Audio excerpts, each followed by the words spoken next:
Lalo lang ako naging health conscious pa dahil sa klinika sa Istrenta. Wow. Okay. Some input daw. Anong masasabi niyo sa Ozempic at Wegovy? That's from Janko Twisted Sunsets. Wow, galing. Updated siya. Ozempic is really a drug for obese individuals who have diabetes. It's not just for obese individuals.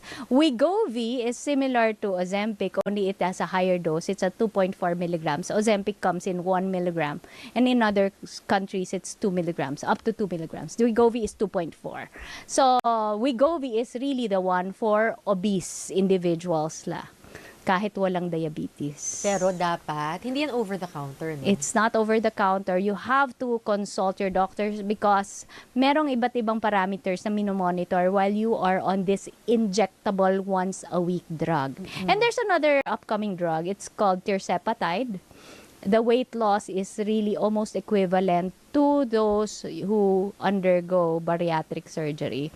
So, ganun ka siya kagaling. However, again, this is for obese individuals or those who need to lose weight for diabetes. So, merong purpose, no? Hindi ganda lang. Oo. So, we really have to monitor some parameters like the liver and also the pancreas and May side etc. effects din siguro yan, ano? Wala Oo, namang kasi tanda. yung iba nagsususuka, akala nga